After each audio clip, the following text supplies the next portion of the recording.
It's a new tactic today on LS Plays FM, and it's RB one of the best ones is returning today. It's the Unbreakable Diamond, but 2.0. Let's get into it. I'll run through exactly how it works, and we'll see exactly how it's gone on as well.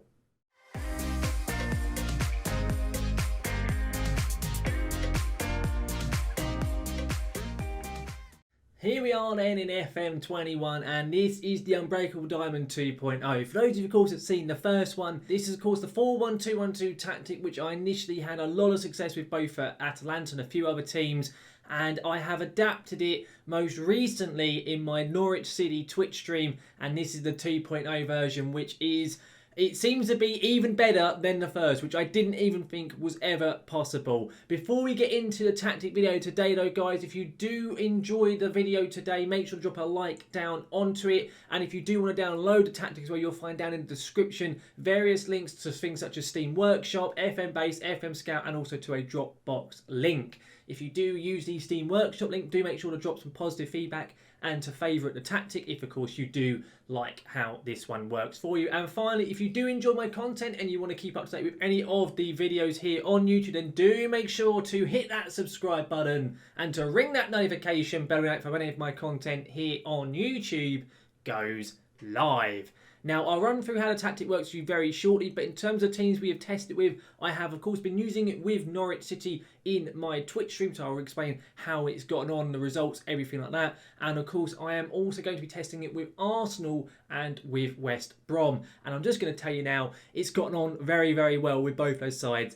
Arsenal especially, and I am looking forward to showing you exactly how it has done. In terms of the tactic though, it is a little bit similar to how the original one did work, but there's a few tweaks to it which have made a massive improvement. First of all, it's a sweeper keeper on support in goal. Is a wing back on support for both wings. Then you have a ball playing defender on cover and then a ball playing defender on defend. I like having ball playing defenders. You can have them just as central defenders if your defenders aren't quite as technically gifted. I then have a DLP on support. Originally this was more of a defend role. I found with a supported role, this player gets a lot more involved and has much better average ratings. It's in a box-to-box midfielder on support, a Mazzala on attack, a shadow striker on attack, but I have also used an attacking midfield on attack. Currently this season we've been using shadow striker and it has worked very, very well. We then also have a false 9 on support and an advanced forward on attack. With those players in these positions, it has been doing very, very well indeed. In terms though of the mentality and the tactic, we use an attacking mentality,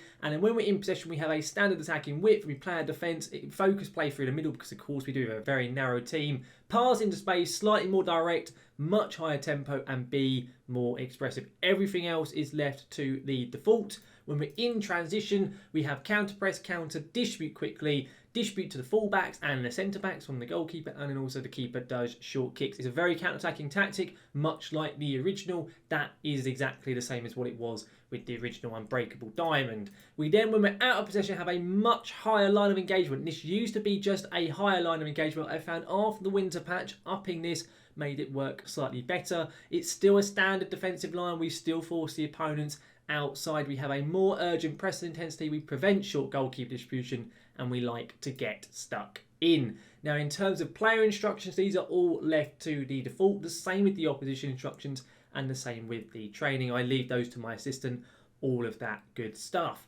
In terms of set pieces, I only have the defending ones are all left to default, but when we attack, we have like so to the far post, where my right-sided defender then attacks it, and then also I have a near post variant, which is exactly the same, but it just obviously attacks the near post instead. And that is essentially how the tactic itself works. In terms of how we've been doing this season with the tactic here at Norwich, very, very well is the answer to that question. Currently, we're at the 15th of December. We are unbeaten in all competitions. We've won the Community Shield already. We're into the semi-final of the League Cup. We're into the knockout stages of the Champions League.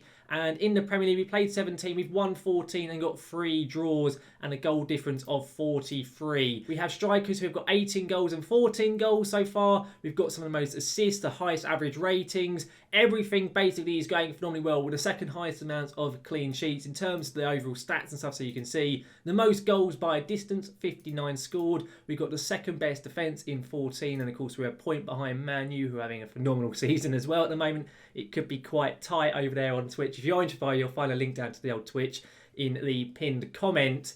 But yes, it's going very, very well indeed. It most certainly is. In terms of the analyst reports as well, just so you can see exactly how it's doing, goals per game is very high, XG per game is very high, conceded per game is very good, as is XG against, shots per game is very high as well, and everything else is very decent in comparison to the rest of the league. When it comes to scoring goals, it's quite good.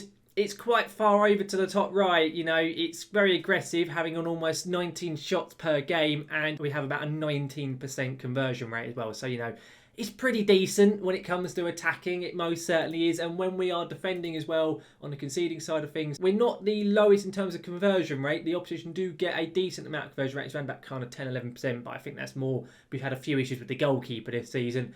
But then we only face on average about 7 or 8 shots per game. So that's very, very low. In fact, it's the joint lowest roughly in the entire league with around about Liverpool. So it's doing very, very well. It most certainly is, that is for sure. We've had some big wins as well this season, really big wins. Like Chelsea, for example, we smashed 6-0. We stuck 7 past Everton. We also conceded 4. This is a really weird game. I don't know what happened here. We stuck 6 past Zenit, 4 past Liverpool. You can see just how many goals are getting scored in this tactic. It also likes to get late goals in games, so you can trust it to do that for you. Another 7 now up against Palace. So you can see just how well the tactic does get on when it's being used with this Norwich. So we have got a very good team, mind you, but even when I'm going to test it in a second with both West Brom and Arsenal, you'll see just how well it gets on with those. So what we will do is I'll simulate forward with Arsenal first of all. We'll get to that and we'll see exactly how they do get on. So this is the tactic being used with Arsenal. This is roughly how they're going to be lining up using the Unbreakable Diamond 2.0. It's Leno in net, Bellerin, Holding, Gabriel and Tierney as our back four, Xhaka, Partey and Ceballos as the back three side of the midfield, then Odegaard, Lacazette and Aubameyang up front. Of course, this is on the January update, hence why the likes of Odegaard are in this team. We'll simulate forward then and see just how Arsenal get on. Here we are then at the end of the simulation with Arsenal, and straight away I can already see Arsenal have been doing very, very well. They are Premier League champions, the first time in absolutely ages, and that points total is a little bit ridiculous. 102 points from Arsenal in the simulation. Their top goal scorer is only a 31 goal haul from Lacazette, but regardless, 102 points is bonkers stuff. I see Odegaard's got 25 assists, which is pretty impressive and a decent average rating there, but that is ridiculous. I can't believe they performed quite so well. I mean, I know Norwich and obviously the Twitch save have been doing really well with the tactic, but I never expected numbers like that of 102 points. In terms of the competitions, how else they get on, of course, they won the Prem. They only expected Europa League. I think they predicted 5th, if I remember rightly. And of course, they've absolutely smashed the Prem to bits. They won a friendly cup. Oh, well done, Arsenal. They then won the Europa League. They won it on penalties after a 0-0 draw against Marseille. And they won the FA Cup as well. They lost in the semi-final of the Carabao Cup. And they won the Community Shield. So they sort of did a quadruple, but really they did a treble. But even so, that is really, really good stuff there from Arsenal to be winning a treble, especially with the side they had. In terms of the overall stats and so on in the league, they got 102 points. They scored 91, which is the most in the league, and they only conceded 18. That is ridiculous. That is less than 1 goal every other game. That is crazy. That is less than a 0.5 goals conceded ratio. That is so low. That is ridiculous stuff, considering how poor Arsenal's defence is in real life as well. Ridiculous stuff. They only lost 2 games all season as well, to Spurs and to Wolves, both away. Overall, in terms of the stats, so Lacazette finished second with 20 goals scored. Odegaard a 7.5 average rating, 20 assists in the Prem as well. And Leno, now that is ridiculous, 25 clean sheets from Bernd Leno in net. Crazy stuff there from Leno. Of course, Arsenal as well breaking the points record. The previous record was 100 points by City. That has been broken by Arsenal with their 102 points. Bonkers stuff. In terms of goals, you had the 31 from Lacazette, 25 from Aubameyang, 15 from Smith Rowe, I presume he's playing as the attacking midfielder, or maybe as the Mazzala. And then you also had 14 from Nketiah. Pretty decent stuff. And a lot of assists coming from all over the place as well. So very good stuff there from Arsenal. It really is. Of course, that is Arsenal wrapped up. We still have to look at West Brom. Are we the worst team in the Premier League? So we'll go forward. We'll look at how West Brom's going to line up and see just how they get on with the tactic as well.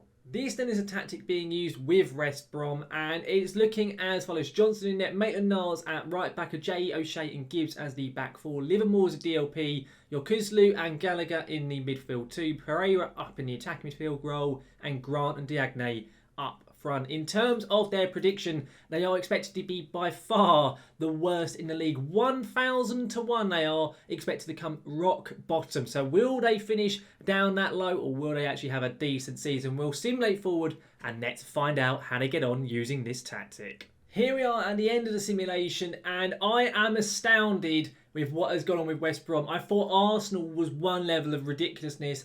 This, I think, is even more crazy. West Brom, who are just awful, absolutely dreadful in FM and in real life, currently in the Premier League, and yet they finished 6th place with 59 points in their first season in the Premier League. Crazy, crazy stuff. And Carlan Grant, who is awful in, I think he's got 1 or 2 goals currently at the moment for West Brom. He's got 27 goals in this season for them.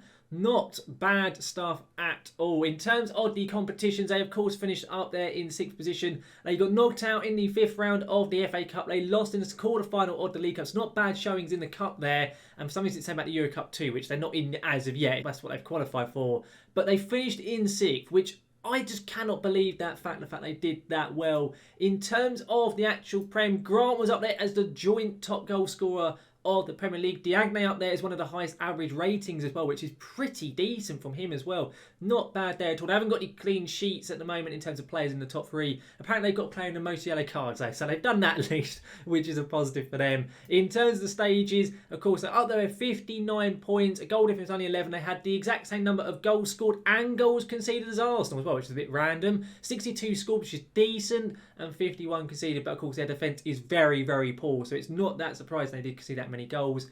But to finish in the top 6 with a side as poor as West Brom, expected to finish rock bottom, very, very good stuff there from West Brom. Very good stuff really from every side which is using this tactic. Overall though guys, that brings this tactics video here to a close. And as you can see, much like the original version of the Unbreakable Diamond, the 2.0 version works phenomenally well. Regardless of size of the team you're using, of course, my Norwich side, we're looking like we're going to be winning everything possibly now. So that we'll probably go and throw everything away, but hopefully we will do over on Twitch. Of course, as I said earlier, you can come along using the link down in the description. With Arsenal, 102 point season, bonkers stuff considering how poor of a side Arsenal have in comparison to the top really 5 teams in the league. But to get 102 points is crazy, and to win a treble overall, ridiculous stuff. And then West Brom, the worst team in the Prem for a good few years, and yet they have finished in the top 6. And they also got to a quarter-final of a League Cup as well. Not bad there at all. Very, very good stuff. Of course, guys, if you do use a tactic, make sure you use the links down in the description. You can download it for yourself. If you do use the Steam Workshop link, do make sure to drop a positive feedback or to favourite if you do like the tactic. And of course, if you enjoyed this video here today, do make sure to chuck a like down onto it. And finally, guys, if you are looking forward to seeing any more of my content, such as these FM21 Tactic videos, and do make sure to hit that subscribe button and to ring that notification bell for when any of my content here on YouTube goes live. Of course, guys, I hope the tactic works brilliantly for you, but thank you very much for watching, and I will see you again next time.